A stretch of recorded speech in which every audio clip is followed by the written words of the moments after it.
2019년 3월 봄볕이 따스하게 내리쉬는 오후였습니다. 서울 은평구의 작은 아파트 거실에서 67세 김영애는 창밖을 바라보며 깊은 한숨을 쉬었어요.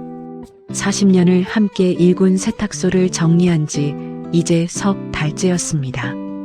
남편 김철수와 함께 새벽부터 밤늦게까지 다림질하고 손님 옷을 받았던 그 세월이 주마등처럼 스쳐 지나갔죠.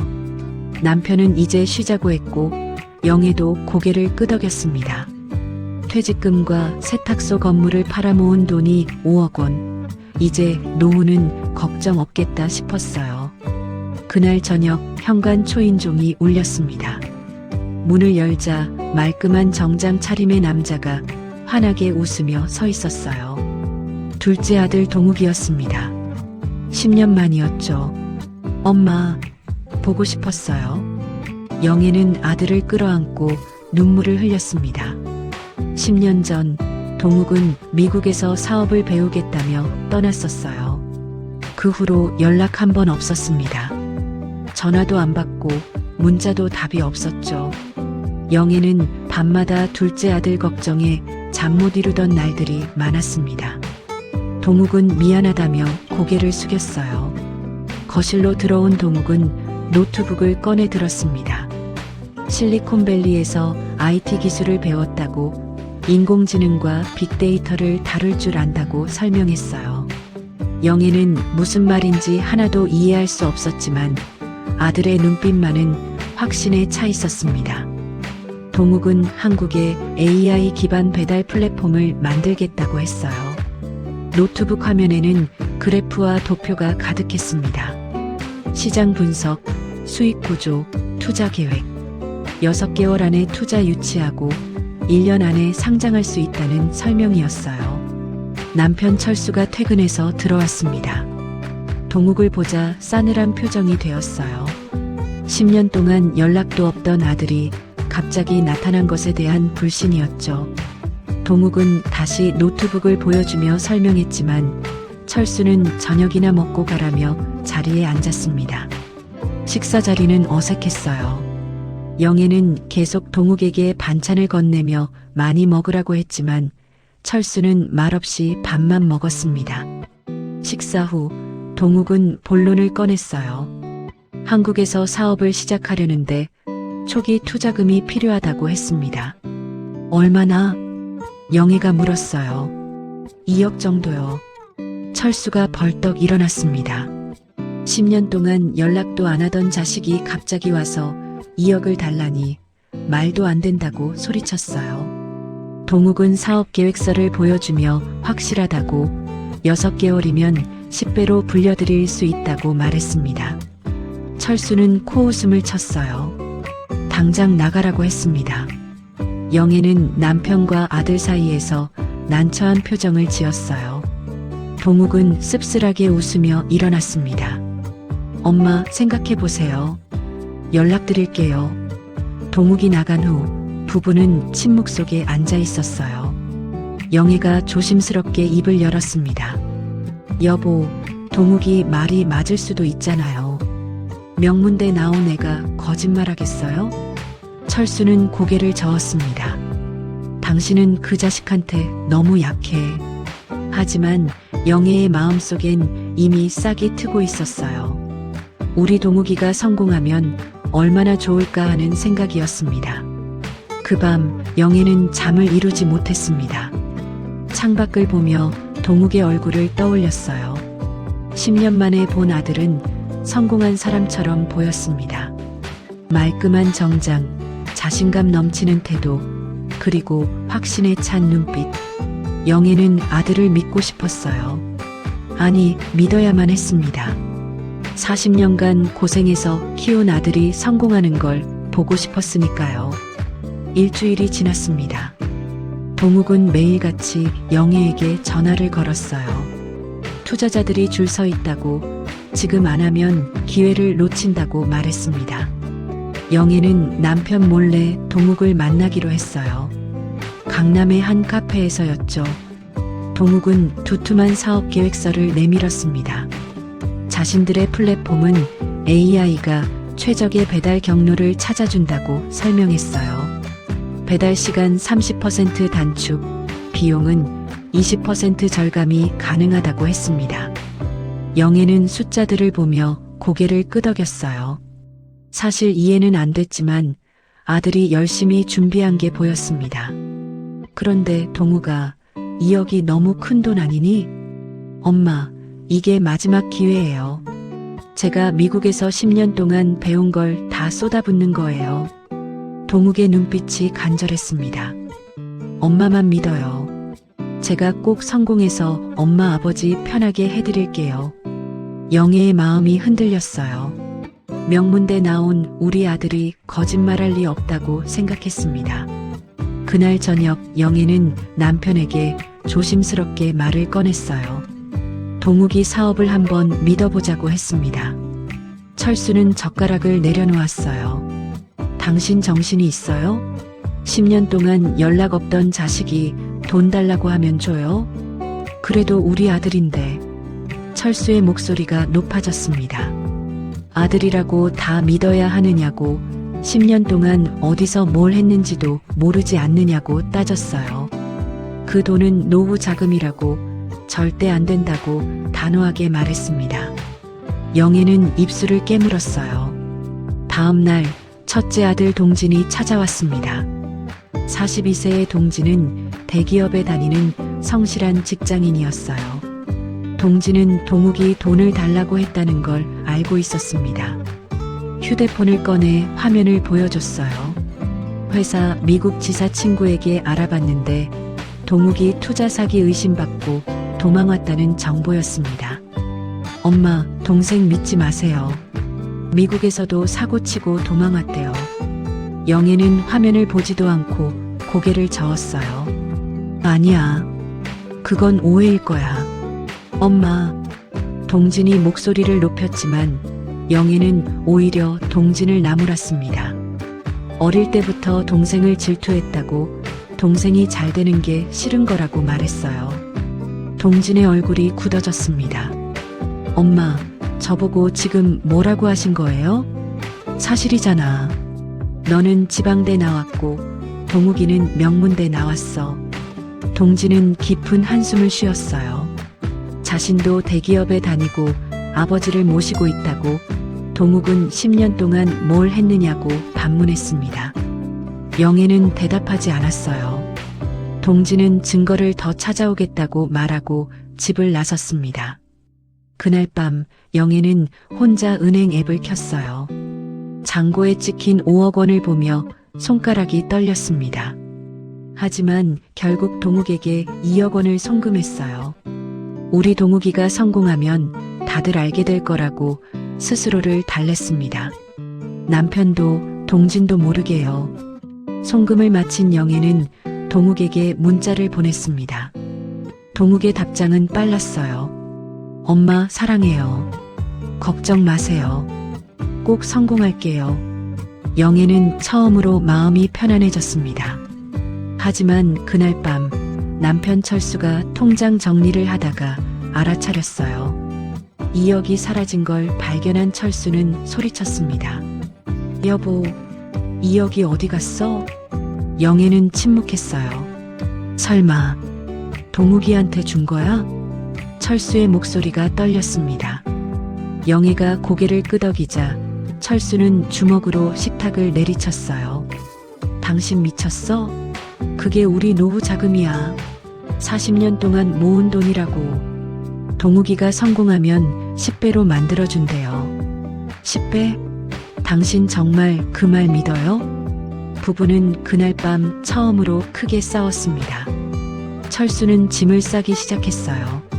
당신이 그 자식 편만 들 거면 자신은 나간다고, 동진이 집으로 가겠다고 선언했습니다. 영애가 말렸지만 소용없었어요. 철수는 짐을 들고 집을 나갔습니다. 영애는 그 뒷모습을 보며 눈물을 흘렸어요. 괜찮다고, 동욱이가 성공하면 남편도 돌아올 거라고 스스로를 위로했습니다. 하지만 그날 밤 영애는 처음으로 불안함을 느꼈어요. 철수가 집을 나간 지 일주일이 지났습니다. 영애는 매일 남편에게 전화를 걸었지만 철수는 받지 않았어요. 동진이 대신 전화를 받았습니다. 아버지가 지금 많이 화나셨으니 좀 쉬게 내버려 두라고 했어요. 영애는 동진에게 아버지한테 전화 좀 바꿔달라고 애원했습니다. 동진이 물었어요. 엄마, 동욱이한테 준 돈 돌려받을 수 있어요? 영애는 침묵했습니다. 그럼 아버지는 안 돌아오실 거예요. 전화가 끊어졌어요. 영애는 텅 빈 집에 혼자 앉아 있었습니다. 40년을 함께 산 남편이 없는 집은 너무나 썰렁했어요. 그때 동욱에게서 전화가 왔습니다. 목소리는 들떠 있었어요. 강남에 50평짜리 사무실을 계약했다고 엄마 덕분이라고 말했습니다. 그래, 잘됐다. 영애의 목소리는 힘이 없었어요. 엄마 목소리가 왜 그래요? 무슨 일 있어요? 아니야. 아빠가 좀. 동욱은 괜찮다고 자신이 성공하면 아버지도 인정하실 거라고 위로했습니다. 영애는 그 말에 조금 위안을 받았어요. 전화를 끊은 영애는 조용히 눈을 감았습니다. 며칠 후 영애는 동진의 집으로 찾아갔어요. 현관문을 두드리자 동진의 아내 수연이 문을 열었습니다. 표정이 어두웠어요. 수연은 영애를 거실로 안내했습니다. 영애가 남편을 만나고 싶다고 하자 수연은 난처한 표정을 지었어요. 아버님이 산책 나가셨다고 말했습니다. 영애는 수연에게 미안하다고 자신이 잘못했다고 말했어요. 수연은 한숨을 쉬었습니다. 어머님, 도련님한테 준 돈 돌려받으실 수 있어요? 그건 사업 자금으로 썼으니까. 수연은 휴대폰을 꺼내 사진 한 장을 보여줬어요. 강남 클럽 앞에서 찍힌 동욱의 모습이었습니다. 젊은 여자들과 팔짱을 끼고 웃고 있었어요. 이게 어제 찍힌 사진이에요. 제 친구가 우연히 봤대요. 영애는 사진을 보며 고개를 저었습니다. 이건 사업 관계자들이겠지. 수연이 한숨을 쉬었어요. 그때 현관문이 열리며 철수와 동진이 들어왔습니다. 철수는 영애를 보자 표정이 굳어졌어요. 왜 왔어요? 여보, 미안해. 철수는 쓴웃음을 지었습니다. 미안하면 다해요? 2억 돌려받아 왔어요? 영애는 고개를 숙였어요. 철수는 단호하게 말했습니다. 당신하고는 더 이상 얘기 안 해. 나는 이제 여기서 살 거니까 당신도 당신 갈 길 가요. 여보, 철수는 더 이상 대답하지 않았습니다. 영애는 울먹이며 일어났어요. 동진이 어머니를 배웅했습니다. 엄마, 아버지 마음 풀리려면 시간이 필요해요. 그리고 엄마, 동욱이 정말 조심하세요. 영애는 고개를 끄덕이고 집을 나섰어요. 집으로 돌아온 영애는 텅 빈 거실에 앉아 눈물을 흘렸습니다. 40년 만에 처음으로 혼자가 된 밤이었어요. 휴대폰이 울렸습니다. 동욱이었어요. 엄마, 내일 사무실 오실 거죠? 제가 모시러 갈게요. 영애는 힘없이 대답했습니다. 응, 갈게. 동욱은 밝은 목소리로 말했어요. 엄마, 걱정 마세요. 제가 꼭 성공해서 아버지도 모셔올게요. 영애는 그 말에 눈물이 났습니다. 그래, 동욱아. 엄마는 너만 믿는다. 전화를 끊은 영애는 창밖을 바라봤어요. 서울의 야경이 반짝이고 있었지만 영애의 마음은 어두웠습니다. 남편이 떠나고 큰아들도 차갑게 대하고 이제 남은 건 동욱뿐이었어요. 영애는 침대에 누워 남편의 빈자리를 바라봤습니다. 베개에는 아직 남편의 냄새가 남아 있었어요. 영애는 베개를 끌어안고 조용히 울었습니다. 내가 잘하고 있는 걸까 하는 의문이 들었지만 곧 고개를 저었어요.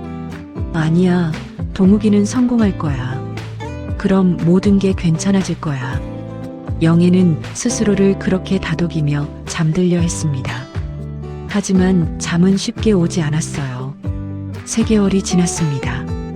영애는 여전히 혼자 살고 있었고 남편 철수는 동진의 집에서 지내고 있었어요. 어느 날 아침 동욱에게서 전화가 왔습니다. 투자자들이 관심을 보이고 있다고 좋은 소식이라고 했어요. 하지만 지금 사무실을 확장하고 직원을 뽑아야 하는데 자금이 부족하다고 말했습니다. 얼마나? 영애가 물었어요. 1억만 더 있으면 돼요. 그럼 본격적으로 사업 시작할 수 있어요. 영애는 망설였습니다. 남은 돈은 3억이었어요. 여기서 1억을 더 주면 2억밖에 안 남습니다. 동욱은 조금만 기다려달라고 다음 주에 찾아뵙겠다고 말했어요. 전화를 끊은 영애는 한숨을 쉬었습니다. 그날 오후 동진이 찾아왔어요. 영애는 반가우면서도 조심스러웠습니다. 동진은 조용히 물었어요. 엄마, 동욱이한테서 또 연락 왔죠? 영애는 고개를 돌렸어요. 동진은 가방에서 서류 봉투를 꺼냈습니다. 사설 탐정을 고용해서 알아낸 거라고 했어요.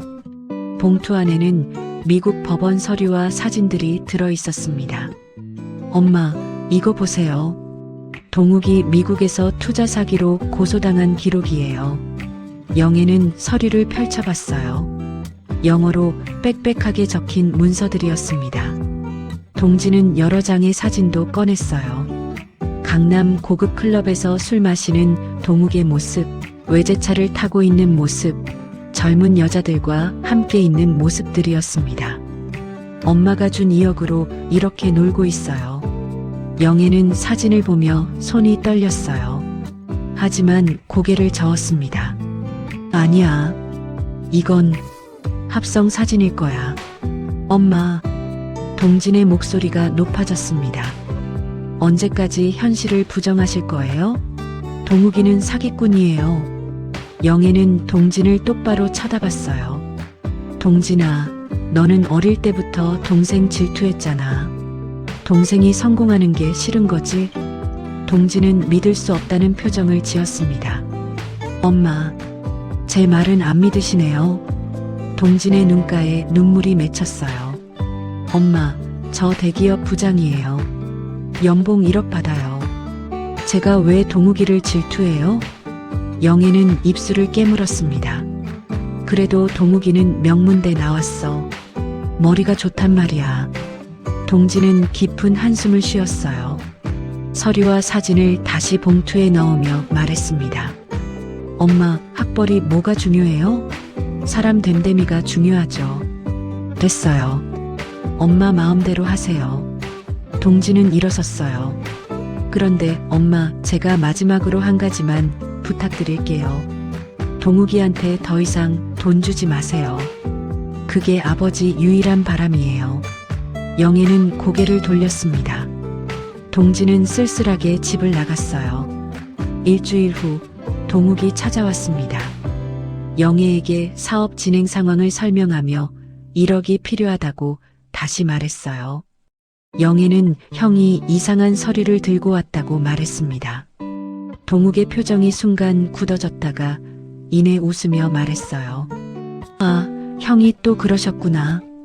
엄마, 그거 다 거짓말이에요. 형이 저 안 좋게 보는 거 엄마도 아시잖아요. 동욱은 영애의 손을 잡았습니다. 엄마, 저 믿으시죠? 영애는 아들의 눈을 바라봤어요. 맑고 순수한 눈빛이었습니다. 그럼 엄마는 너만 믿는다. 영애는 고개를 끄덕였어요. 다음 날 영애는 은행에서 1억 원을 송금했습니다. 잔고는 2억 원으로 줄었어요. 동진에게서 문자가 왔습니다. 엄마, 또 돈 주셨죠? 이제 저도 모르겠어요. 영애는 문자를 읽고 답장하지 않았습니다. 대신 동욱에게서 온 문자를 읽었어요. 엄마, 덕분에 직원 5명 뽑았어요. 다음 주에 사무실 놀러 오세요. 영애는 그 문자를 보며 안도했습니다. 역시 내 선택이 맞았어. 영애는 스스로를 그렇게 위로했어요. 한 달이 지났습니다. 영애는 동욱이 보내준 사무실 사진을 보며 흐뭇해했어요. 깔끔한 책상과 컴퓨터들, 그리고 직원들이 일하는 모습이었습니다. 우리 동욱이 진짜 잘하고 있구나. 영애는 사진을 보며 미소 지었어요. 그날 오후 초인종이 울렸습니다. 문을 열자 동진과 철수가 함께 서 있었어요. 영애는 놀랐습니다. 남편을 본 지 2달 만이었어요. 세 사람이 거실에 앉았습니다. 동진은 가방에서 더 두툼한 서류 봉투를 꺼냈어요. 엄마, 이번엔 제대로 조사했어요. 봉투 안에는 사설 탐정이 찍은 사진들이 가득했습니다. 동욱이 강남 고급 클럽에 출입하는 모습, 외제차 BMW를 렌트하는 영수증, 명품 쇼핑하는 사진들이었어요. 철수가 사진을 집어들었습니다. 이거 봐요. 이게 사무실이라고 한 곳이에요. 사진 속엔 작은 공유 오피스 1인실이 있었어요. 직원 5명 뽑았다고 했죠? 여기 아무도 없어요. 동욱이 혼자 노트북 하나 놓고 있는 거예요. 영애는 사진을 보며 손이 떨렸습니다. 동진은 또 다른 서류를 꺼냈어요. 엄마, 이건 미국 법원 기록이에요. 제가 변호사 통해서 정식으로 받은 거예요. 서류에는 한글 번역본도 함께 있었습니다. 피고인 김동욱이 투자 사기 혐의로 기소되었으나 한국으로 도주하여 체포 불가라는 내용이었어요. 영애의 얼굴이 창백해졌습니다. 철수가 물었어요. 당신 그래도 그 자식 믿을 거예요? 영애는 서류를 내려놓았습니다. 이건 오해일 거야. 동욱이한테 물어봐야 해. 동진이 소리쳤어요. 엄마, 언제까지 현실을 부정하실 거예요? 증거가 이렇게 많은데도. 증거가 뭐가 중요해? 그래도 내 아들인데. 철수가 벌떡 일어났습니다.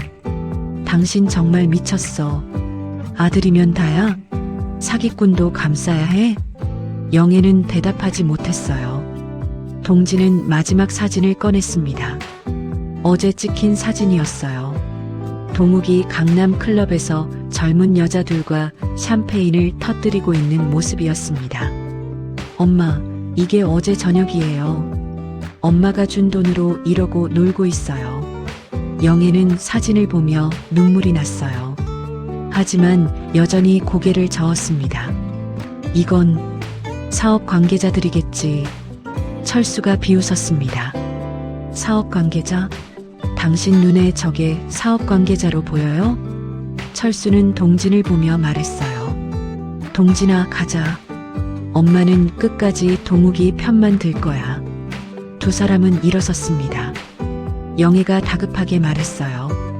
여보, 동진아, 가지마. 하지만 두 사람은 돌아보지 않았어요. 문이 닫히는 소리가 들렸습니다. 영애는 주저앉아 울었어요. 거실 바닥에 흩어진 사진들을 보며 영애는 혼란스러웠습니다. 동욱이가 정말 날 속인 걸까? 하지만 곧 고개를 저었어요. 아니야, 동욱이는 내 아들이야. 내가 믿어야 해. 영애는 사진들을 주워 담았습니다. 그리고 쓰레기통에 버렸어요. 이건 다 형이 동생 깎아내리려고 만든 거야. 영애는 스스로를 설득했습니다. 그날 저녁 동욱에게 전화를 걸었어요. 동욱은 밝은 목소리로 대답했습니다. 영애가 형이 이상한 사진을 들고 왔다고 하자 동욱은 한숨을 쉬었어요. 에휴, 형이 정말. 엄마, 그거 다 조작이에요. 형이 저 싫어하는 거 모르세요? 그래. 엄마도 그렇게 생각해. 엄마, 저 믿으시죠? 그럼. 엄마는 너만 믿는다. 전화를 끄는 영애는 창밖을 바라봤어요. 서울의 불빛들이 반짝이고 있었지만 영애의 마음은 어두웠습니다. 내가 잘하고 있는 걸까? 하지만 영애는 그 생각을 떨쳐냈어요. 아니야. 나는 옳은 일을 하고 있어. 내 아들을 믿는 게 뭐가 잘못이야. 영애는 스스로를 그렇게 다독이며 잠자리에 들었습니다. 일주일 후 목요일 오후였습니다. 영애는 불안한 마음에 동욱의 사무실을 직접 방문하기로 했어요. 미리 말하지 않고 깜짝 방문하는 거였죠. 강남역 근처의 건물 8층이었습니다. 엘리베이터를 타고 올라가며 영애는 가슴이 두근거렸어요. 동욱이가 열심히 일하고 있을 거야. 복도를 걸어가며 영애는 803호를 찾았습니다. 동욱이 말한 사무실 번호였어요. 문 앞에 회사 이름도 없었습니다. 영애는 초인종을 눌렀어요. 아무 대답이 없었죠. 문을 열어보니 잠겨 있었습니다. 이상하네. 동욱이가 여기 있다고 했는데. 옆 사무실 문이 열리며 한 여자가 나왔어요. 영애가 물었습니다. 여기 IT 회사 있지 않나요? 여자는 고개를 저었어요. 공유 오피스라고 803호는 한 달 전에 누가 계약했는데 한 번도 안 왔다고 말했습니다. 영애의 얼굴이 굳어졌어요. 처음에 한 번 왔었지만 그 뒤로는 못 봤다는 말에 영애는 비틀거리며 복도 벤치에 앉았습니다. 손이 떨렸어요. 동욱이가 거짓말을 한 거야? 영애는 동욱에게 전화를 걸었습니다. 동욱은 투자자 미팅 중이라고 했어요. 영애가 지금 사무실 앞인데 문이 잠겨 있다고 하자 잠시 침묵이 흘렀습니다. 동욱은 오늘 직원들이 교육 나가서 문을 잠갔다고 미리 말하지 그랬느냐고 말했어요. 동욱아, 엄마한테 거짓말하는 거 아니지? 엄마, 제가 왜 거짓말을 해요? 미팅 끝나고 전화 드릴게요. 전화가 끊어졌습니다. 영애는 휴대폰을 쥔 채 멍하니 앉아 있었어요. 그때 엘리베이터가 열리며 한 남자가 내렸습니다. 동욱이었어요. 하지만 혼자가 아니었습니다. 젊은 여자 둘과 함께였죠. 셋 다 웃으며 이야기하고 있었어요. 영애는 재빨리 복도 구석에 숨었습니다. 여자의 목소리가 들렸어요. 오빠, 오늘 재밌었어. 동욱이 웃으며 대답했습니다. 그럼 다음에 또 가자. 근데 오빠, 돈 많이 있나 봐? 샴페인 한 병에 80만 원이었잖아. 동욱의 대답이 영애의 가슴을 찔렀어요. 걱정 마. 우리 엄마가 ATM이야. 여자들이 웃었습니다. 세 사람은 엘리베이터를 타고 내려갔어요. 영애는 구석에서 얼어붙어 있었습니다. ATM. 나를 ATM이라고? 영애의 다리에 힘이 풀렸어요. 그 자리에 주저앉아 울었습니다. 동욱아, 어떻게 이럴 수가. 한참을 울고 나서 영애는 비틀거리며 일어났어요. 엘리베이터를 타고 1층으로 내려갔습니다. 건물 밖으로 나오자 햇살이 따가웠어요. 영애는 휴대폰을 꺼내 동진에게 전화를 걸었습니다. 하지만 전화는 받지 않았어요. 영애는 문자를 보냈습니다. 동진아, 엄마가 잘못했어. 내 말이 맞았어. 하지만 답장은 오지 않았어요. 영애는 집으로 돌아왔습니다. 현관문을 열고 들어서자 텅 빈 집이 너무나 서늘했어요. 소파에 앉아 멍하니 천장을 바라봤습니다. 내가 뭘 한 거지? 저녁이 되었지만 식사할 기운이 없었어요. 그냥 소파에 누워 있었습니다. 밤 10시쯤 동욱에게서 전화가 왔습니다. 미팅이 잘 끝났다고 오늘 왜 사무실에 왔느냐고 물었어요. 영애는 대답하지 않았습니다. 엄마, 왜 그러세요? 동욱아, 네, 엄마를 ATM이라고 했니? 전화기 너머로 긴 침묵이 흘렀습니다. 동욱은 당황한 듯 말을 더듬었어요. 그건 오해라고 투자자들이었다고 변명했습니다. 투자자가 내 나이 또래 여자들이야? 동욱은 요즘 젊은 투자자들이 많다고 둘러댔어요. 영애의 목소리는 차가웠습니다. 그만해. 엄마한테 더 이상 거짓말하지 마. 엄마 진짜예요. 됐어. 끊는다. 영애는 전화를 끊었습니다. 동욱이 다시 전화를 걸었지만 받지 않았어요. 문자가 쏟아졌습니다. 오해라고, 전화 받으라고, 제발이라고. 영애는 휴대폰을 끄고 이불을 뒤집어 썼습니다. 그날 밤 영애는 처음으로 자신이 한 선택을 후회했어요. 동진이 말을 들을걸, 남편 말을 들을걸. 하지만 이미 늦었습니다. 3억 중 2억이 사라졌고 남편과 큰아들은 떠났어요. 영애는 이불 속에서 조용히 흐느꼈습니다. 일주일이 지났습니다. 영애는 동욱의 전화를 계속 받지 않았어요. 그 일주일 동안 영애는 집 밖에 나가지 않았습니다. 그저 소파에 누워 천장만 바라봤어요. 목요일 아침이었습니다. 동진에게서 전화가 왔어요. 목소리가 떨리고 있었습니다. 엄마, 아버지가. 영애는 가슴이 철렁했어요. 아버지가 왜? 무슨 일 있어? 동진의 다음 말에 영애의 손에서 휴대폰이 떨어졌습니다. 아버지가 돌아가셨어요.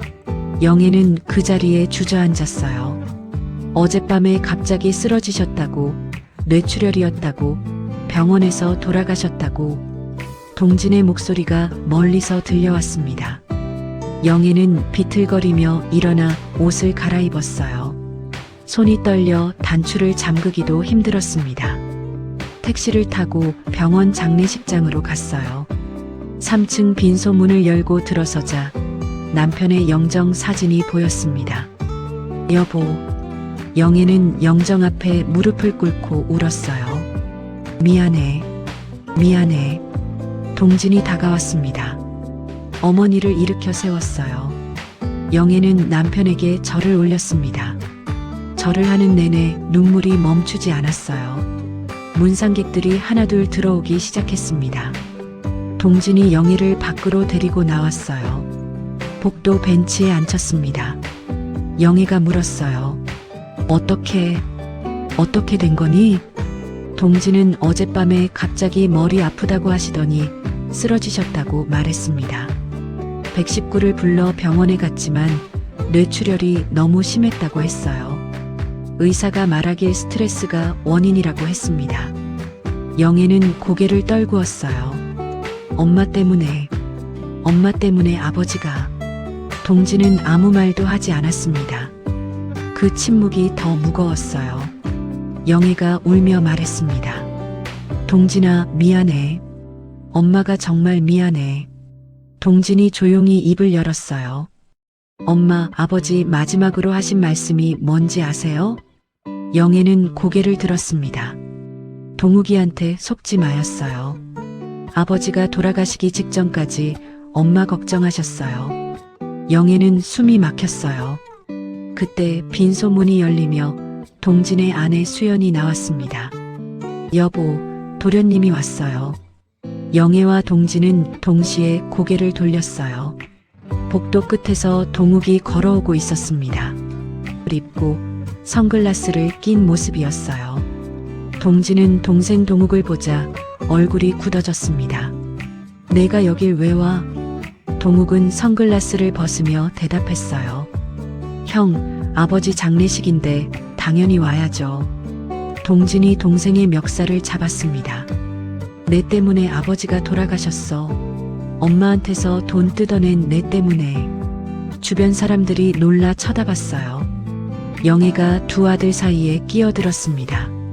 그만해. 여기가 어디라고. 동진은 동생을 밀쳐냈어요. 내 얼굴 보기 싫으니까 빨리 꺼져. 동욱은 씁쓸하게 웃으며 빈소로 들어갔습니다. 아버지께 절을 올렸어요. 하지만 눈물은 보이지 않았습니다. 형식적으로 절만 하고 나왔어요. 동욱이 엄마에게 말했습니다. 엄마, 저 갈게요. 영애는 고개를 끄덕였어요. 동생이 떠난 후 동진이 엄마에게 말했습니다. 엄마, 이제라도 정신 차리세요. 동욱이 끊으세요. 그게 아버지 유언이에요. 영애는 고개를 끄덕였습니다. 하지만 그 약속을 지킬 수 있을지 영애 자신도 확신이 없었어요. 장례식은 3일장으로 치러졌습니다. 마지막 날 영애는 남편의 관 앞에 무릎을 꿇고 말했어요. 여보, 미안해. 당신 말 들을걸? 이제라도 정신 차릴게. 하지만 관 속의 남편은 아무 대답도 하지 않았습니다. 발인 후 영애는 텅 빈 집으로 돌아왔습니다. 이제 정말 혼자였어요. 남편 장례를 치르고 일주일이 지났습니다. 영애는 혼자 집에 앉아 남편의 사진을 보고 있었어요. 그때 휴대폰이 울렸습니다. 동욱이었어요. 영애는 잠시 망설이다 전화를 받았습니다. 동욱은 장례식 때 죄송했다고, 형한테 혼났다고 말했어요. 영애는 대답하지 않았습니다. 동욱이 말을 이었어요. 엄마, 저 지금 큰일 났어요. 영애의 가슴이 철렁했습니다. 무슨 일인데? 동욱은 빌린 돈이 있는데 이자가 계속 불어나서 지금 1억 5천 정도 갚아야 한다고 말했어요. 사업 자금으로 급하게 빌린 건데 갚지 못하면 죽을 것 같다고 했습니다. 영애는 한숨을 쉬었어요. 동욱아, 엄마한테 이제 2억밖에 없어. 동욱의 목소리가 다급해졌습니다. 엄마, 제발요. 이번만 도와주시면 정말 잘할게요. 영애는 눈을 감았습니다. 지난번에도 그렇게 말했잖니. 엄마, 저 진짜 죽을 것 같아요. 사채업자들이 협박하고 있어요. 동욱의 목소리가 절박했어요. 엄마, 제발요. 1억 5천만 있으면 돼요. 그럼 진짜 사업 제대로 시작할 수 있어요. 영애는 동진의 얼굴이 떠올랐습니다. 남편의 유언도 떠올랐어요. 하지만 동욱의 절박한 목소리가 귓가에 맴돌았습니다. 알았어. 엄마가 내일 보낼게. 엄마, 감사해요. 진짜 감사해요. 전화를 끊은 영애는 동진에게 전화를 걸었어요. 동진은 한숨을 쉬었습니다. 또 동욱이 돈 달라고 했죠? 영애는 동생 동욱이가 사채 빚이 있다고, 죽겠다고 한다고 말했어요. 동진의 목소리가 높아졌습니다. 엄마, 아버지가 돌아가셨는데도 아직도 그 말을 하세요? 동진아, 그래도 동생인데, 죽겠다는데. 동진이 숨을 고르며 말했어요. 엄마, 이제 선택하세요. 동욱이 택할 거예요? 아니면 저랑 아버지 택할 거예요? 영애는 침묵했습니다. 엄마, 동진아, 미안해. 근데 동생이 죽겠다는데. 동진은 길게 한숨을 쉬었어요. 알겠어요. 이제 정말 모르겠어요. 엄마 마음대로 하세요. 그리고 이제 저한테 전화하지 마세요. 동진아. 전화가 끊어졌습니다. 영애는 다시 전화를 걸었지만 동진은 받지 않았어요. 문자를 보냈습니다. 하지만 답장은 오지 않았어요. 다음 날 영애는 은행에서 1억 5천만 원을 인출했습니다. 잔고 5천만 원. 영애는 통장을 보며 손이 떨렸어요. 이제 정말 얼마 안 남았네. 집으로 돌아온 영애는 동욱에게 송금했습니다. 동욱에게서 즉시 전화가 왔어요. 받았다고, 정말 감사하다고, 이번엔 진짜 잘하겠다고 말했습니다. 영애가 조용히 말했어요. 동욱아, 이제 진짜 마지막이야. 엄마한테 이제 돈이 5천만 원밖에 안 남았어. 동욱은 알겠다고, 걱정 마시라고, 곧 벌어서 10배로 갚아드리겠다고 약속했어요. 전화를 끊은 후 영애는 남편의 사진을 보며 말했습니다. 여보, 미안해. 난 어쩔 수가 없었어요. 미안해요. 그날 저녁 영애는 동진에게 문자를 보냈어요. 마지막 돈을 보냈다고, 미안하다고. 한참 후 동진에게서 답장이 왔습니다. 이제 정말 모르겠어요. 짧은 한 줄이었지만 그 안에 담긴 실망감이 느껴졌어요. 영애는 휴대폰을 내려놓고 창밖을 바라봤습니다. 서울의 밤하늘은 어두웠고 별 하나 보이지 않았어요. 나는 왜 이러고 있는 걸까? 하지만 이미 돌이킬 수 없었습니다. 영애는 소파에 누워 눈을 감았어요. 돈을 보낸 지 사흘이 지났습니다. 동욱은 감사하다는 문자 한 통만 보냈을 뿐 그 후로 연락이 없었어요. 영애는 불안한 마음에 동욱에게 전화를 걸었습니다. 동욱은 잘 지낸다고, 엄마 덕분에 빚도 갚고 이제 사업을 제대로 시작하고 있다고 말했어요. 영애는 조금 안심했습니다. 하지만 그것도 잠시였어요. 일주일이 지나자 동욱은 전화를 받지 않기 시작했습니다. 문자를 보내도 바빠요. 나중에요라는 짧은 답만 왔어요. 영애는 점점 불안해졌습니다. 한 달이 지났어요. 동욱은 이제 문자 답장도 하지 않았습니다. 영애는 동욱의 집으로 찾아가기로 했어요. 동욱이 전에 말한 주소로 갔습니다. 강남의 고급 아파트였어요. 현관 비밀번호를 눌렀지만 열리지 않았습니다. 비밀번호가 바뀌었나 봐요. 영애는 아파트 경비실로 갔습니다. 경비원에게 804호에 사는 김동욱 씨를 찾는다고 했어요. 경비원은 고개를 저었습니다. 804호요? 거기 한 달 전에 이사 나갔어요. 영애는 충격을 받았어요. 집으로 돌아온 영애는 동욱에게 다시 전화를 걸었습니다. 이번엔 전화가 연결되지 않았어요. 고객님의 요청에 의해 통화가 제한됩니다. 영애는 멍하니 휴대폰을 내려놓았습니다. 동욱이가 전화를 차단한 거야? 그날 저녁 영애는 동진에게 문자를 보냈어요. 동욱이가 연락이 안 된다고, 전화도 차단했다고. 1시간 후 동진에게서 답장이 왔습니다. 그럴 줄 알았어요. 영애는 다시 문자를 보냈습니다. 동진아, 엄마가 정말 잘못했어. 도와줘. 이번엔 답장이 오지 않았어요. 다음 날 영애는 동진의 집으로 찾아갔습니다. 초인종을 눌렀지만 아무도 나오지 않았어요. 한참을 기다린 후 문이 열렸습니다. 동진의 아내 수연이 나왔어요. 어머님, 수연아, 동진이 있니? 수연은 난처한 표정을 지었습니다. 집에 안 계신다고, 언제 들어올지 모른다고 말했어요. 영애가 물었습니다. 수연아, 제발. 엄마가 정말 잘못했어. 동진이한테 전해줘. 수연은 고개를 숙였어요. 어머님, 오빠가 어머님 만나기 싫다고 하셨어요. 죄송해요, 어머님. 오빠가 너무 스트레스 받아서요. 영애는 무릎이 꺾이는 것 같았습니다. 수연아, 한번 만나기만 해줘. 엄마가 사과할게. 수연은 조용히 문을 닫았어요. 영애는 계단에 주저앉아 울었습니다. 일주일 후 동진에게서 문자가 왔어요. 엄마, 이제 저한테 연락하지 마세요. 엄마가 선택한 길이니까 혼자 가세요. 영애는 문자를 보며 눈물이 났습니다. 다시 문자를 보냈어요. 동진아, 손주들이라도 보게 해줘. 할머니가 너무 보고 싶어. 역시 답장이 없었습니다.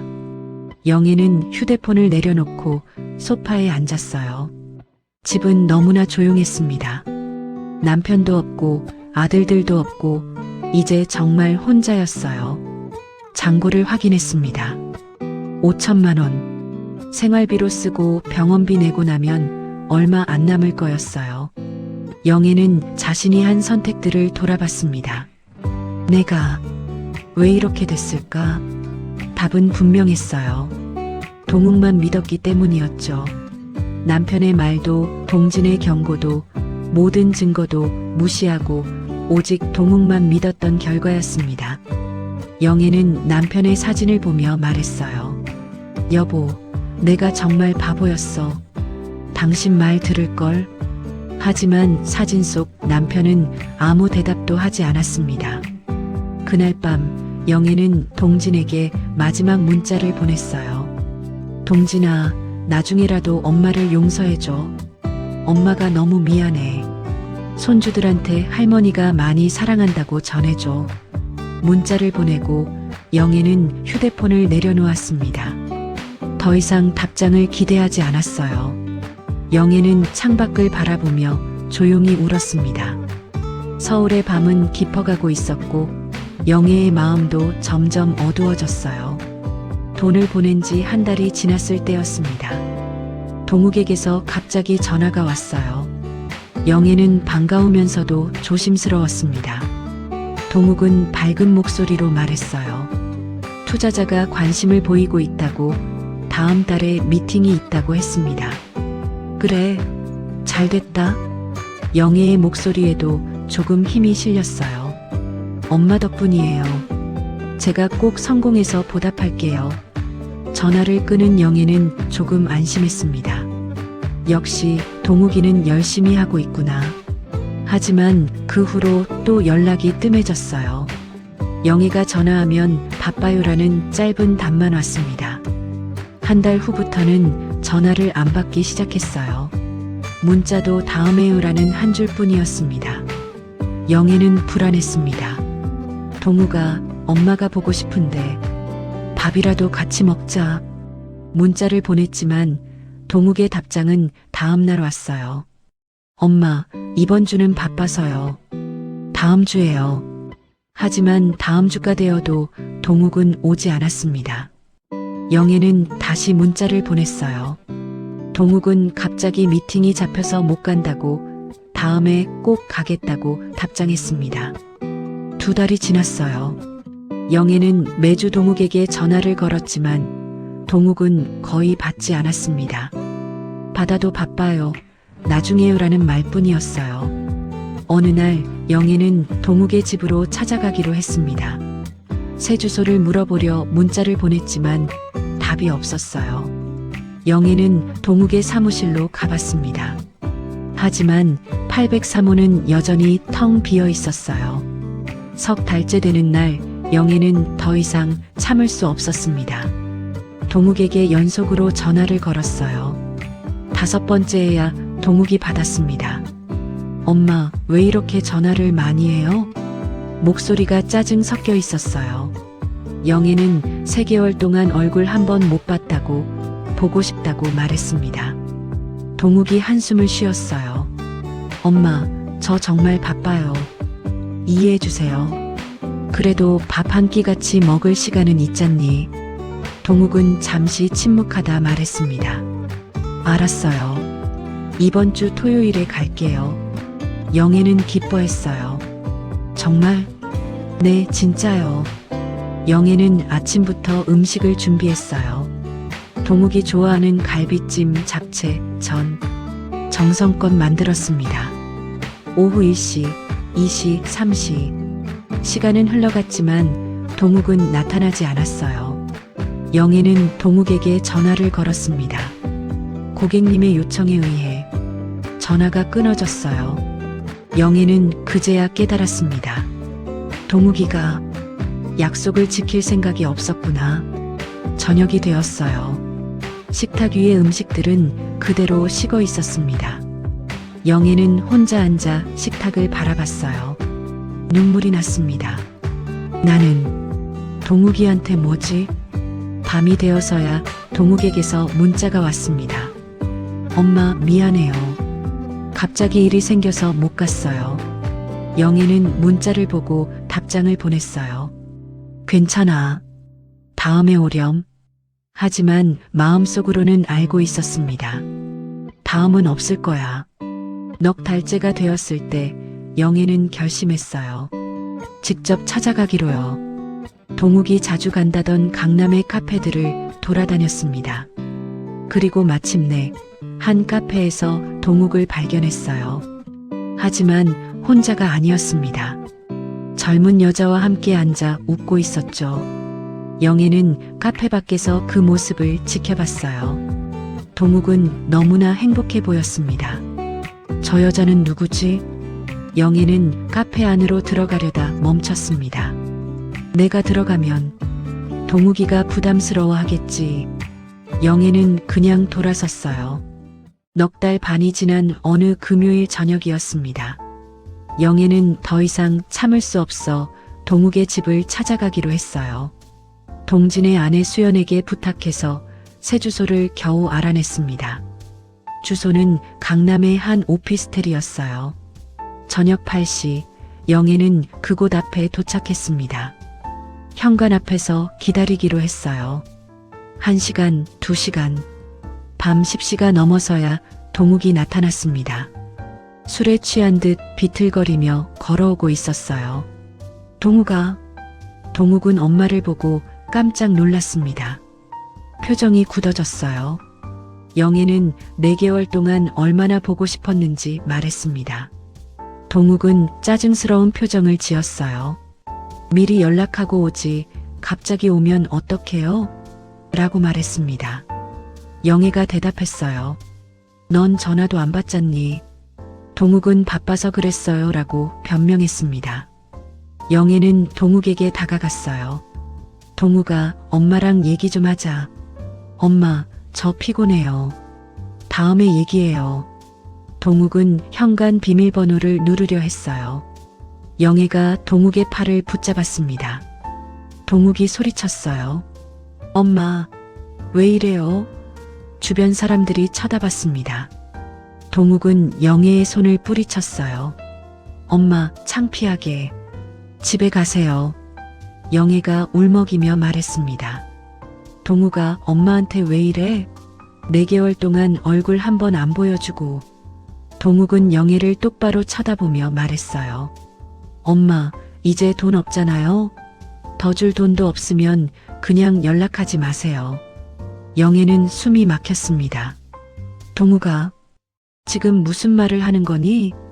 동욱은 차가운 표정으로 대답했어요. 엄마가 주신 돈으로 할 만큼 했어요. 이제 없으면 저도 어쩔 수 없어요. 영애는 동욱의 옷깃을 붙잡았습니다. 엄마가 5억을 줬어. 5억이나. 동욱은 영애의 손을 떼어냈어요. 그래서요? 제가 억지로 달라고 했어요? 엄마가 알아서 준 거잖아요. 엄마, 저 진짜 피곤해요. 그만 가세요. 동욱은 영애를 밀쳐내고 현관문 안으로 들어갔습니다. 동욱아, 김동욱. 영애는 문을 두드렸지만 동욱은 열어주지 않았어요. 한참을 문 앞에서 울다가 영애는 비틀거리며 일어났습니다.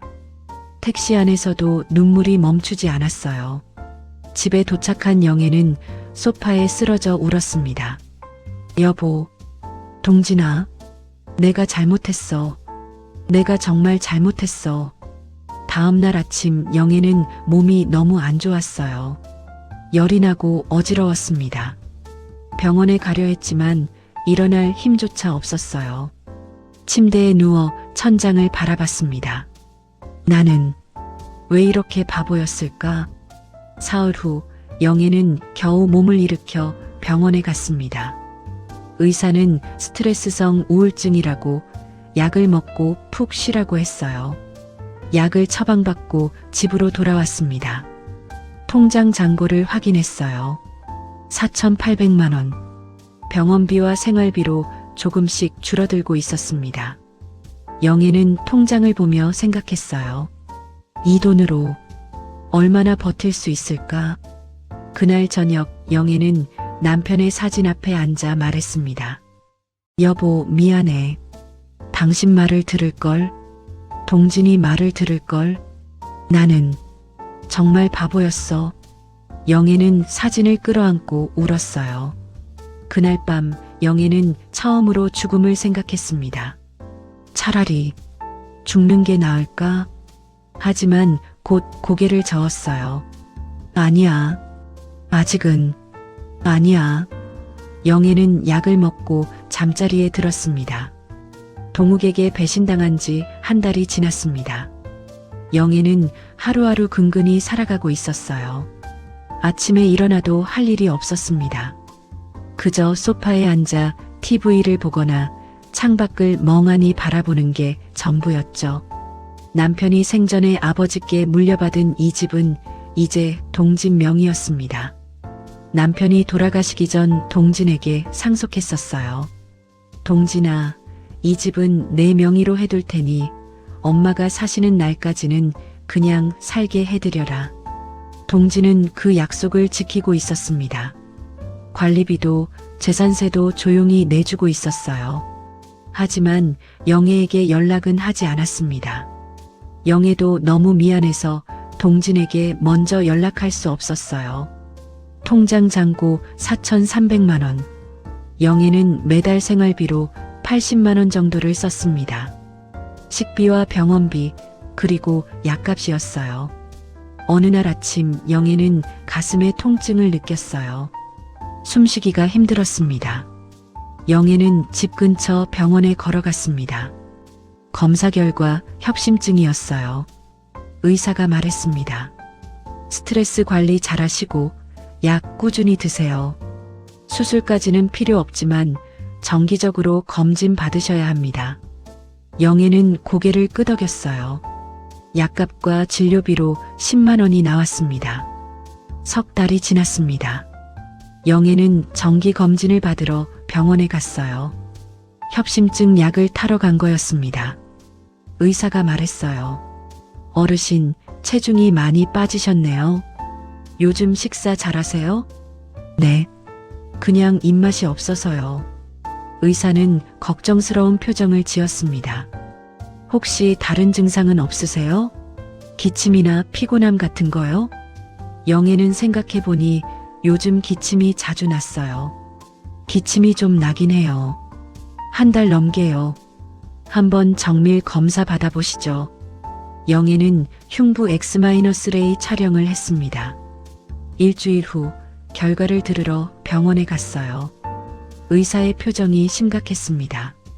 어르신, X-레이 상에서 좀 의심되는 부분이 있어요. CT 촬영 한번 해보셔야 할 것 같습니다. 의심되는 부분이요? 네, 정확한 건 CT를 찍어봐야 알 수 있어요.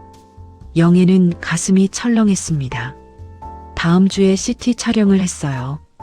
또 일주일을 기다렸습니다. 그 일주일 동안 영애는 불안했어요. 밤에 잠도 잘 오지 않았습니다. 결과를 들으러 가는 날, 영애는 떨리는 발걸음으로 병원에 갔습니다.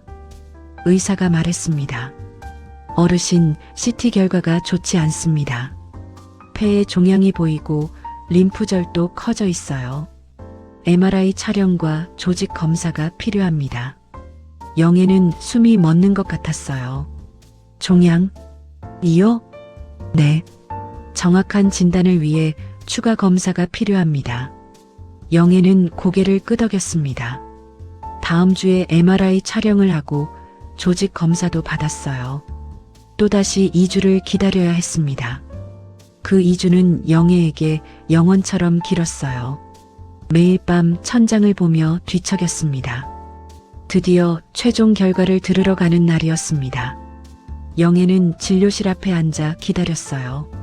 손이 떨렸습니다. 김영애 환자분, 간호사가 불렀어요. 영애는 떨리는 다리로 일어나 진료실로 들어갔습니다. 의사는 모니터를 보며 심각한 표정을 지었어요. 어르신, 앉으세요. 영애는 의자에 앉았습니다. 의사가 조심스럽게 말했습니다. 조직 검사 결과가 나왔습니다.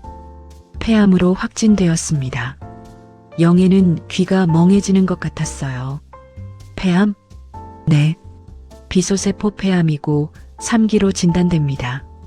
종양이 꽤 커져 있고 림프절로 전이된 상태입니다. 영애는 한동안 말을 잇지 못했습니다. 폐암, 3기, 전이, 눈물이 주르륵 흘러내렸어요. 제가 폐암이라고요? 의사는 안타까운 표정으로 고개를 끄덕였습니다. 네, 어르신.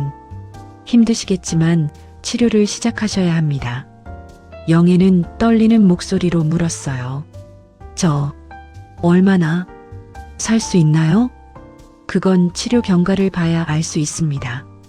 항암 치료와 방사선 치료를 병행하시면 충분히 좋아지실 수 있어요. 영애는 고개를 숙이고 한참을 울었습니다.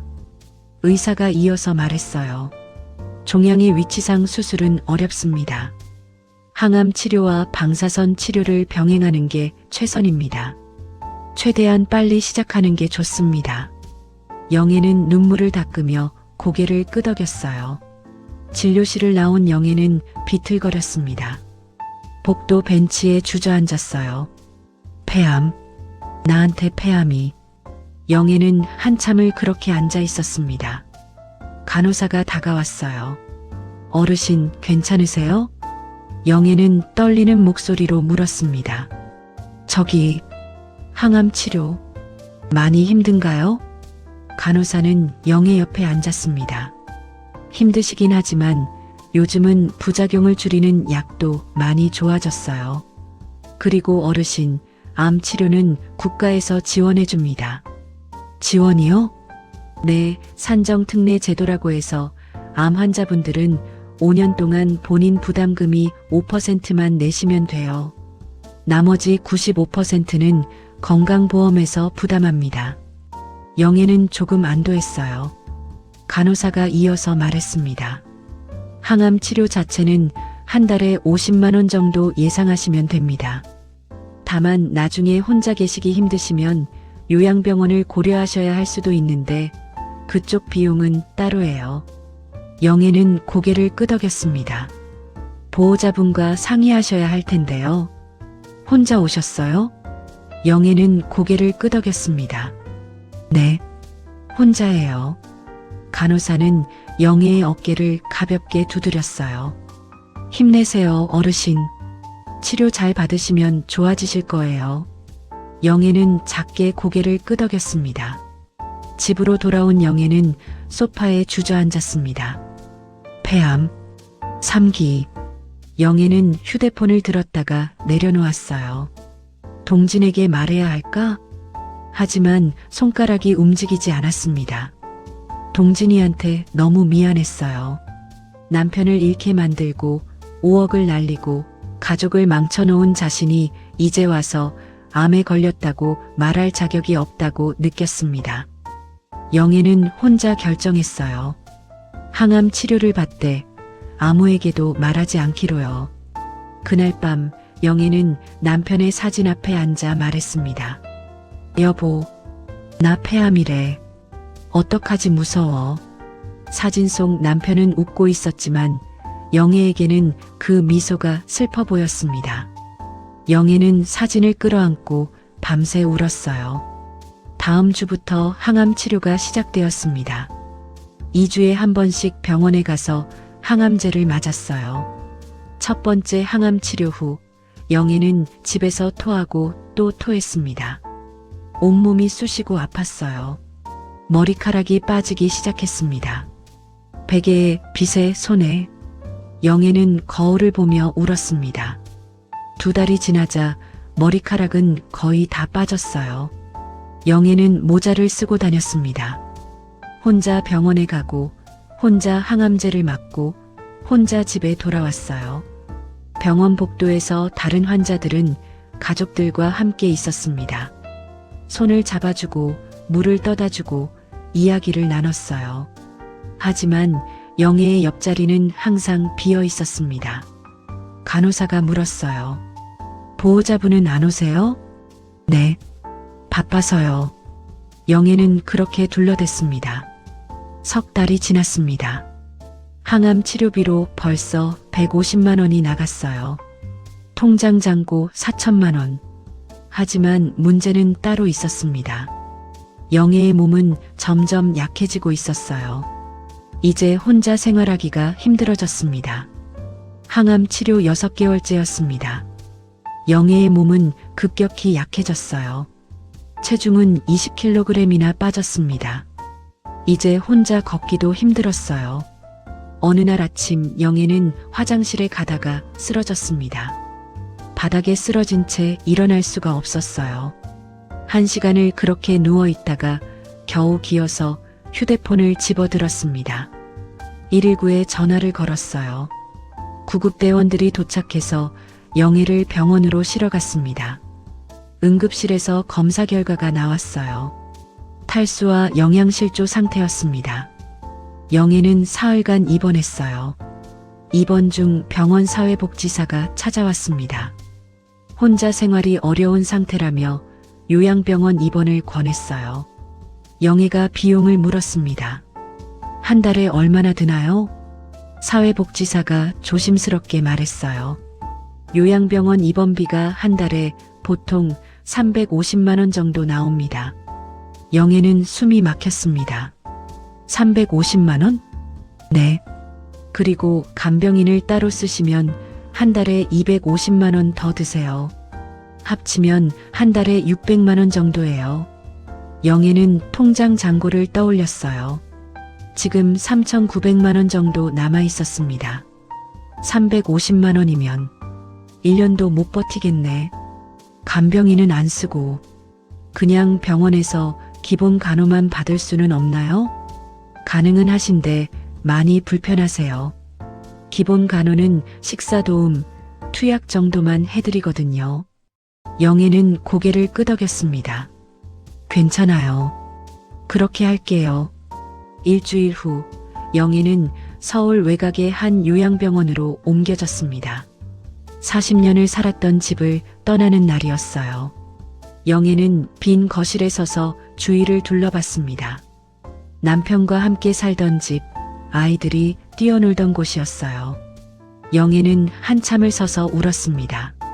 여보, 동진아, 미안해. 이렇게 떠나게 됐어.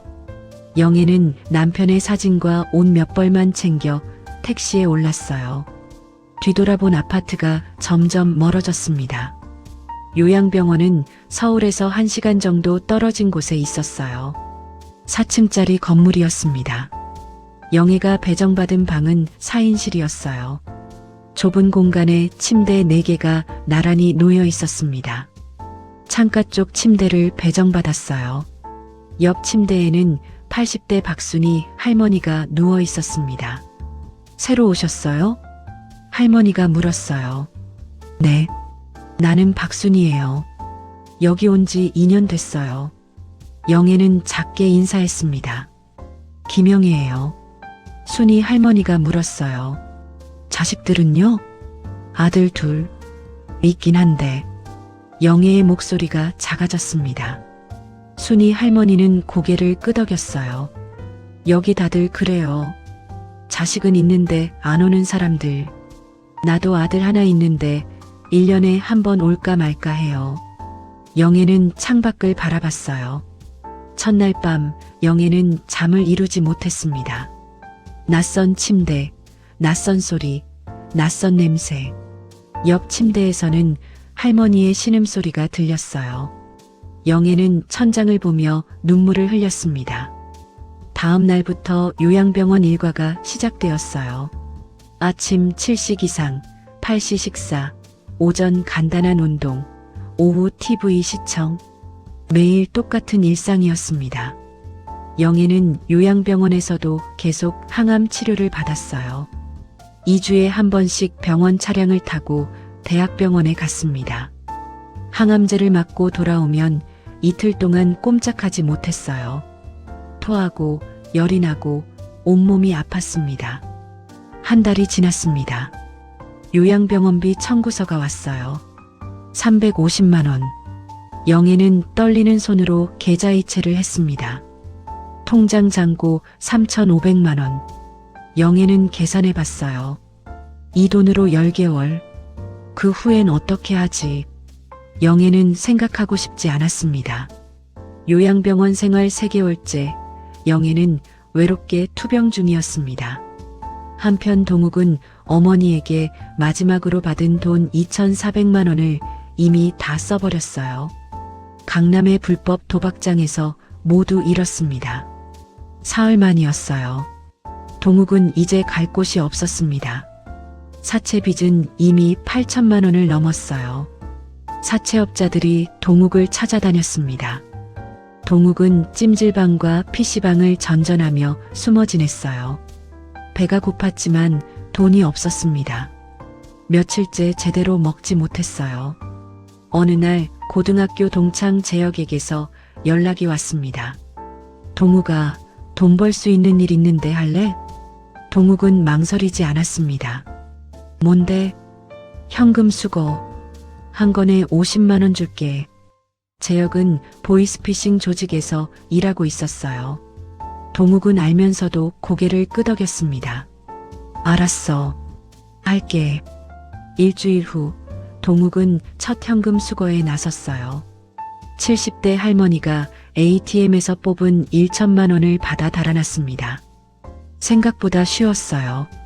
동욱은 그렇게 한 달 동안 5건의 현금 수거를 했습니다. 하지만 6번째 수거에서 경찰에 걸렸어요. 꼼짝 마. 동욱은 도망치려 했지만 소용없었습니다. 현장에서 체포되었어요.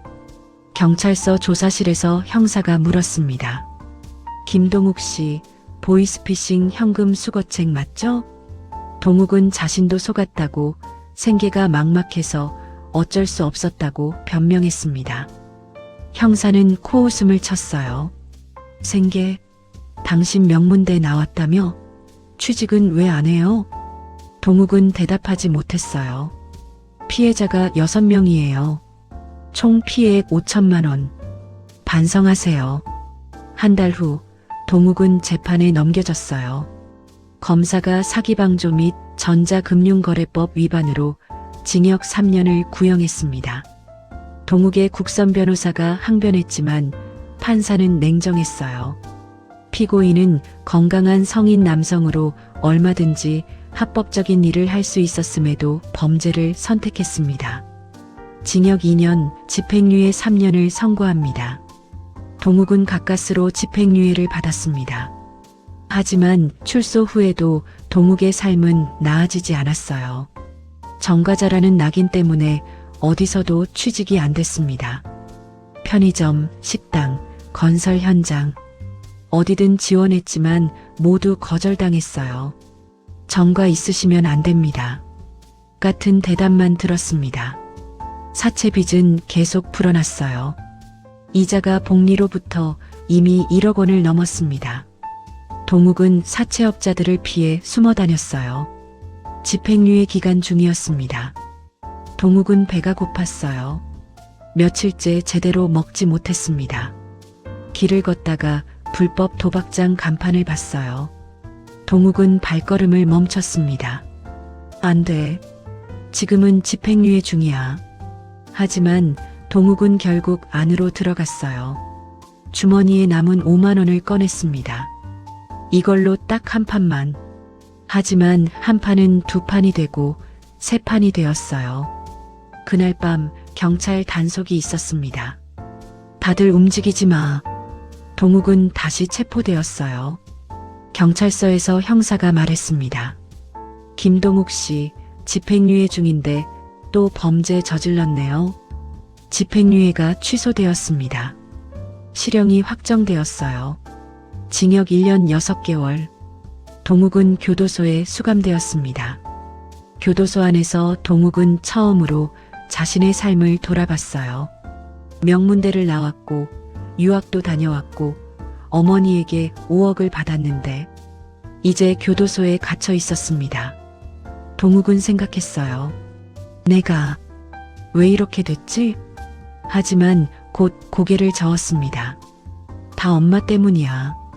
엄마가 돈을 더 줬으면 내가 이렇게 안 됐어. 동욱은 끝까지 자신의 잘못을 인정하지 않았어요. 6개월이 지난 어느 날 교도관이 동욱을 불렀습니다. 김동욱, 편지 왔어. 발신인 김영애. 동욱은 편지를 펼쳤습니다. 어머니가 폐암에 걸렸다고, 요양병원에 있다고, 보고 싶다고 적혀 있었어요. 출소하면 한 번만 와달라고, 미안하다고 썼습니다. 동욱은 편지를 구겨 쓰레기통에 던졌어요. 지금 와서 미안하다고? 웃기네. 동욱은 면회실을 나왔습니다. 그리고 다시는 어머니를 생각하지 않으려 했어요. 하지만 밤이 되면 가끔 어머니 얼굴이 떠올랐습니다. 동욱은 고개를 저으며 눈을 감았어요. 아니야. 엄마 때문에 내가 이렇게 된 거야. 동욱은 끝까지 자신을 속였습니다. 1년 6개월의 수감 생활이 계속되었어요. 교도소 안에서 동욱은 매일 똑같은 일과를 보냈습니다. 작업, 식사, 취침. 그렇게 시간이 흘러갔어요. 요양병원 10개월째였습니다. 통장 잔고 400만 원. 영애의 몸은 급격히 악화되었어요. 이제 의식도 가물가물했습니다. 하루 종일 누워있는 날이 많았어요. 식사도 거의 하지 못했습니다. 간호사가 물을 떠다 주었지만 몇 모금 마시지 못했어요. 담당 의사가 간호사에게 조용히 말했어요. 이제 얼마 남지 않은 것 같습니다. 간호사는 영애의 보호자 연락처를 찾았습니다. 동진에게 전화를 걸었어요. 여보세요? 김동진 씨 맞으신가요? 네, 그런데요. 어머님 김영애 씨가 입원해 계신 요양병원입니다. 어머님 상태가 많이 안 좋으세요. 오셔야 될 것 같아서 연락드렸습니다. 동진은 놀란 마음을 추스리며 잠시 침묵했습니다. 어머니가 많이 안 좋으신가요? 많이 위독하십니다. 빨리 오시는 게 좋을 것 같아요. 동진은 전화를 끊고 한참을 멍하니 앉아 있었어요. 수연이 물었습니다. 오빠 무슨 일이에요? 엄마가 많이 안 좋으시대. 네. 오빠 빨리 가봐야죠. 아이들도 연락해서 같이 가요. 당신은 괜찮아요? 너무 걱정하지 마세요. 어머니 괜찮으실 거예요. 동진은 고개를 끄덕였습니다. 그래, 다 같이 가자. 다음 날 동진은 가족들과 함께 요양병원으로 향했습니다. 차를 타고 가는 내내 가슴이 두근거렸어요. 병원에 도착해서 영애의 병실로 갔습니다. 4인실 창가 침대에 어머니가 누워 있었어요. 동진은 문 앞에서 멈췄습니다. 침대에 누운 사람이 어머니인지 확신할 수 없었어요. 너무나 수척했습니다. 40kg도 안 돼 보였어요. 머리카락도 거의 없었습니다. 동진은 천천히 다가갔어요. 엄마, 저 왔어요. 아이들도 함께 왔어요. 영애는 눈을 떴습니다. 흐릿한 눈으로 동진을 바라봤어요. 그리고 옆에 서 있는 손주들을 보고 눈물을 흘렸습니다. 동진아, 우리 손주들. 딸이 다가와 할머니의 손을 잡았어요. 할머니, 저예요. 그래, 우리 손녀. 이렇게 예쁘게 컸구나. 아들도 다가왔습니다. 할머니, 저도 왔어요. 영애는 손주들의 손을 만지며 울었어요. 고마워. 와줘서 정말 고마워. 영애의 눈에서 눈물이 흘러내렸습니다. 동진은 어머니의 손을 잡았어요. 뼈만 남은 손이었습니다. 엄마, 동진아, 엄마가 정말 잘못했어. 아빠 말 들을걸. 내 말 들을걸. 엄마, 이제 그런 얘기 하지 마세요. 영애는 떨리는 손으로 동진의 손을 꼭 잡았습니다. 동진아, 엄마 용서해줘. 엄마, 저도 미안해요. 차갑게 대해서. 동진은 어머니의 손을 꼭 잡고 울었어요. 영애는 힘겹게 말을 이었습니다. 동진아, 엄마 평생 너한테 미안했어. 넌 정말 효자였어. 엄마, 영애가 조용히 물었어요. 동욱이 면회는 다녀왔니? 동진은 잠시 망설였습니다. 아직 못 갔어요, 엄마. 그래, 미안하지만 면회 한번 가줄 수 있겠니? 엄마 대신 한 번만. 영애의 목소리가 떨렸어요. 엄마가 편지 보냈는데 답장이 없더구나. 엄마, 영애의 눈에서 눈물이 흘렀습니다. 동진아, 엄마가 죽고 나면 동욱이 부탁한다. 엄마, 그런 말씀하지 마세요. 아니야, 꼭 해야 할 말이야. 동욱이 교도소에서 나오면 내가 좀 챙겨줘. 영애는 떨리는 목소리로 이어갔어요. 동욱이도 엄마 아들이야.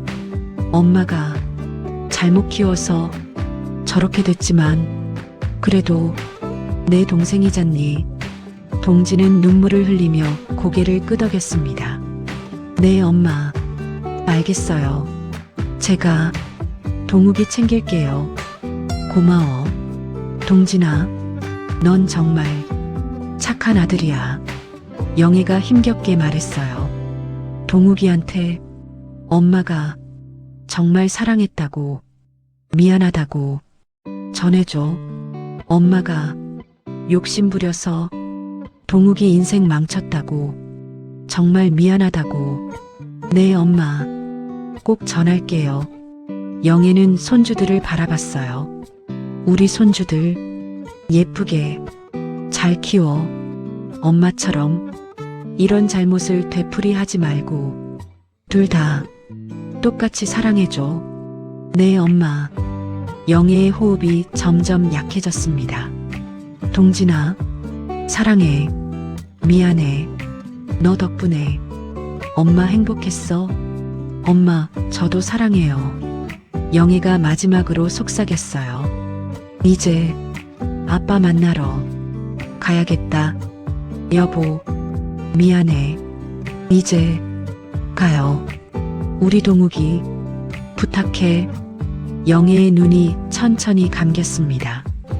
동지는 어머니의 이름을 불렀지만 대답이 없었어요. 엄마, 엄마. 손주들도 울기 시작했습니다. 할머니, 할머니. 간호사들이 달려왔습니다. 하지만 이미 늦었어요. 2021년 10월 15일 오후 3시, 김영애 72세 사망하셨습니다. 동지는 어머니의 손을 놓지 않고 한참을 울었어요. 엄마, 미안해요. 제가 더 일찍 올걸. 미안해요. 딸이 동진의 어깨에 기대며 울었습니다. 아빠, 할머니가. 동진은 딸을 안아주며 말했어요. 할머니, 이제 편히 쉬시는 거야. 동진은 어머니의 마지막 부탁을 떠올렸습니다. 동욱이를 챙겨달라는 말, 동욱이한테 사랑한다고, 미안하다고 전해달라는 말. 끝까지 동욱이를 걱정하셨어요.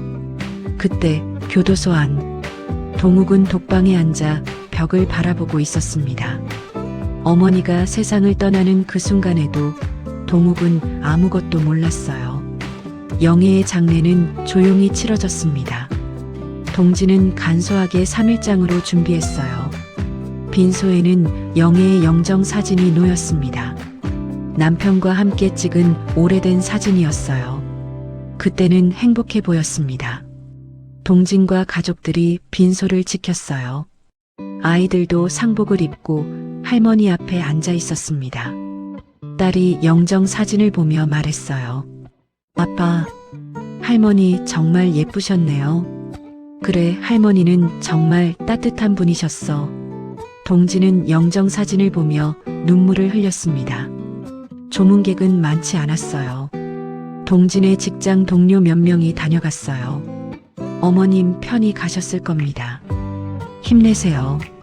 동진은 고개를 숙여 인사했습니다. 첫날 밤이 지나고 동진은 결정을 내렸어요. 어머니의 마지막 부탁을 지켜야 했습니다. 동욱에게 알려야 했어요. 동진은 교도소에 전화를 걸었습니다.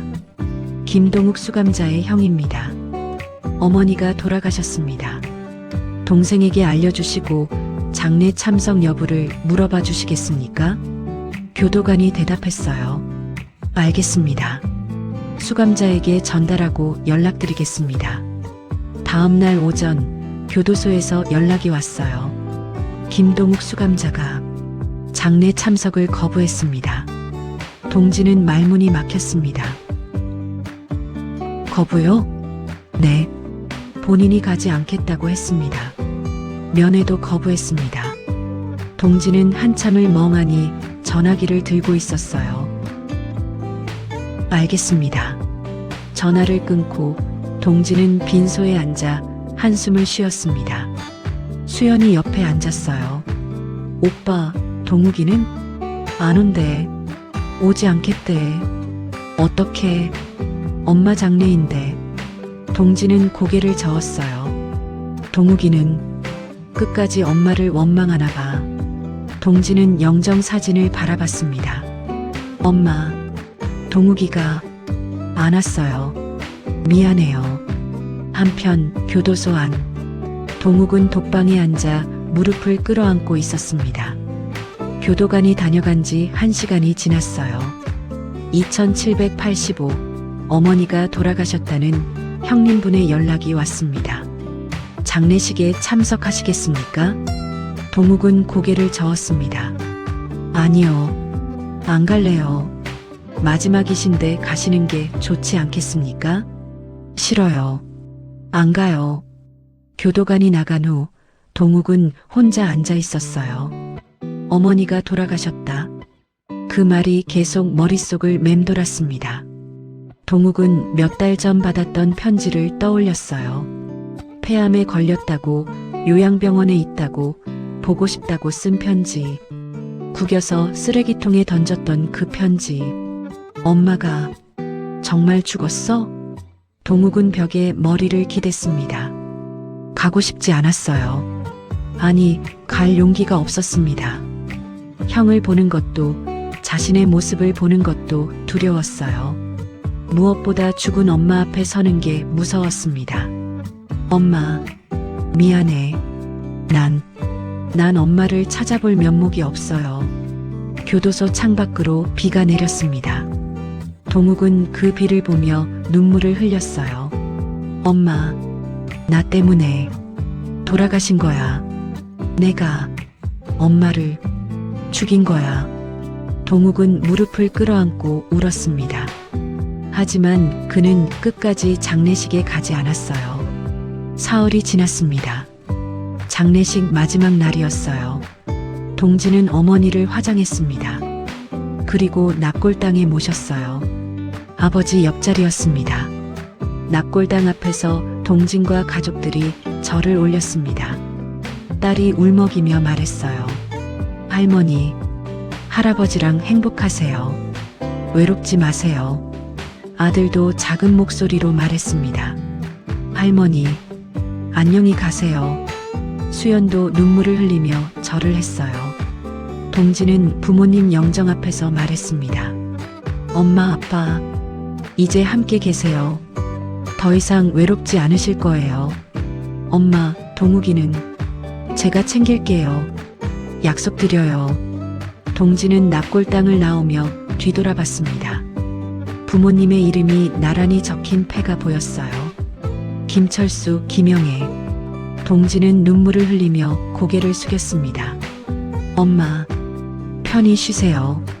장례를 마치고 집으로 돌아온 동지는 어머니의 유품을 정리했습니다. 요양병원에서 가져온 작은 가방 하나가 전부였어요. 남편의 사진, 낡은 옷 몇 벌, 손주들 사진, 그리고 동욱에게 보냈다가 돌려받지 못한 편지 사본이 있었습니다. 동지는 편지를 읽으며 울었어요. 어머니가 마지막까지 동욱을 걱정했다는 걸 알 수 있었습니다. 3년이 흘렀습니다. 2024년 겨울이었어요. 동지는 여전히 대기업에 다니고 있었습니다. 이제 임원이 되어 있었어요. 딸은 대학생이 되었고 아들은 고등학생이었습니다. 가족들과 평화롭게 살고 있었어요. 하지만 가끔 어머니 생각이 났습니다. 특히 명절이 되면 더욱 그리웠어요. 동지는 어머니의 마지막 부탁을 잊지 않았습니다. 동욱을 챙겨달라는 부탁. 동욱은 2년 전에 교도소에서 출소했어요. 동지는 동생을 찾으려 했지만 연락이 되지 않았습니다. 마지막 알고 있던 번호는 이미 해지되어 있었어요. 경찰에 실종 신고를 하려 했지만 성인이라 받아주지 않았습니다. 동지는 가끔 서울역 주변을 찾아다녔어요. 노숙자들에게 동욱의 사진을 보여주며 물어봤습니다. 이 사람 보셨어요? 대부분 고개를 저었어요. 동지는 동생을 찾지 못하고 일상으로 돌아갔습니다. 어느 출근길 아침이었습니다. 12월의 추운 겨울날이었어요. 동지는 지하철역을 지나가고 있었습니다. 그때 구석에 앉아 국어라는 남자가 눈에 들어왔어요. 헝클어진 머리, 더러운 옷, 수염이 덥수룩한 모습. 동지는 처음엔 그냥 지나치려 했습니다. 하지만 뭔가 익숙한 느낌이 들었어요. 동지는 걸음을 멈추고 돌아봤습니다. 그 남자를 자세히 봤어요. 동진의 심장이 멎는 것 같았습니다. 저 사람, 설마. 동진은 천천히 다가갔어요. 가까이서 보니 확실했습니다. 동욱이었어요. 동욱은 종이컵을 앞에 놓고 고개를 숙이고 있었습니다. 도와주세요. 작은 목소리로 중얼거리고 있었어요. 동진은 동생의 비참한 모습을 보며 가슴이 무너졌습니다. 명문대를 나왔던 동생, 미국 유학을 다녀왔던 동생이 지하철역에서 구걸하고 있었어요. 동진은 떨리는 손으로 지갑을 꺼냈습니다. 10,000원짜리 한 장을 꺼내 동욱 앞 종이컵에 조용히 넣었어요. 동욱은 고개를 들었습니다. 두 사람의 눈이 마주쳤어요. 동욱은 형을 알아봤습니다. 얼굴이 굳어졌어요. 형? 동욱은 고개를 숙였습니다. 부끄러웠어요. 동진은 동생 옆에 쪼그리고 앉았습니다. 동생아. 동진의 목소리가 떨렸어요. 형? 미안해. 너 어떻게 이렇게 된 거야? 동욱은 대답하지 못했습니다. 동진이 말을 이었어요.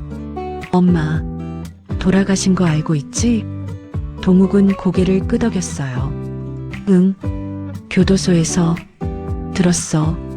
왜 안 왔어? 마지막인데. 동욱의 목소리가 떨렸습니다. 형, 무서웠어. 엄마 볼 용기가 없었어. 동진은 한숨을 쉬었어요. 엄마가 마지막까지 너 걱정하셨어. 너한테 사랑한다고, 미안하다고 전해달라고 하셨어. 동욱은 종이컵을 떨어뜨렸습니다. 동전들이 바닥에 흩어졌어요. 엄마, 미안해. 엄마. 동욱의 눈에서 눈물이 흘러내렸습니다. 나 때문에. 엄마가, 아빠도 다 내 탓이야. 동진은 동생의 어깨에 손을 얹었어요. 엄마가 나한테 부탁하셨어. 너 챙겨주라고. 내 동생이니까 돌봐달라고. 형, 미안해. 동욱의 목소리가 떨렸어요. 형한테 폐만 끼칠 것 같아. 동진은 지갑에서 지폐 50만 원과 명함을 꺼냈습니다. 여기 내 회사야. 일주일 후에 찾아와. 씻고 정리하고 와. 내가 도와줄게. 형, 정말 엄마 약속이야. 너 포기 안 해. 알겠지? 동욱은 명함을 받아들었습니다. 떨리는 손으로 명함을 꼭 쥐었어요. 형, 고마워. 정말 미안해. 동진은 일어서며 말했어요. 일주일 후에 보자. 꼭 와. 엄마가 하늘에서 보고 계셔. 동진은 뒤돌아보지 않고 걸어갔습니다. 눈물이 나올 것 같았어요. 지하철에 올라 창밖을 보며 동진은 중얼거렸습니다. 엄마, 동욱이 찾았어요. 제가 챙길게요. 동욱은 형이 떠난 후 바닥에 흩어진 동전들을 주었습니다. 그리고 명함을 보며 울었어요. 엄마, 미안해. 그리고 형 고마워. 일주일 후 동욱은 정말로 동진의 회사를 찾아왔습니다. 씻고 면도하고 깨끗한 옷을 입고 왔어요. 동진은 동생을 안아줬습니다. 잘 왔어. 형, 고마워. 동진은 동생에게 작은 일자리를 구해줬어요. 회사 보안요원 일이었지만 동욱은 감사했습니다. 형, 열심히 할게. 그래. 천천히 다시 시작하자. 동욱은 눈물을 흘렸습니다. 형, 엄마한테 너무 잘못했어. 나 때문에. 엄마는 끝까지 너 사랑하셨어. 그러니까 이제 엄마 위해서라도 잘 살자. 72세의 요양병원에서 홀로 눈 감은 어머니. 5억을 받고도 노숙자가 된 아들. 한 아들만 바라보며 모든 걸 희생했던 어머니 영애. 하지만 마지막 순간까지 두 아들을 모두 사랑했습니다. 그리고 착한 큰아들 동지는 어머니의 마지막 부탁을 지켰어요. 모든 가족은 다 소중합니다. 부모는 더 넓게 보고 더 깊이 생각해야 합니다. 그리고 때로는 진정으로 사랑하기에 더 엄격해져야 할 때도 있습니다. 오늘 이야기 어떠셨나요? 여러분의 구독과 좋아요는 저희에게 큰 힘이 됩니다. 구독 버튼을 눌러주시고 좋아요도 꼭 눌러주세요. 알림 설정까지 해주시면 새로운 이야기를 가장 먼저 만나보실 수 있습니다. 여러분의 인생 이야기도 댓글로 들려주세요. 인생 베테랑의 사연이 항상 함께하겠습니다. 감사합니다.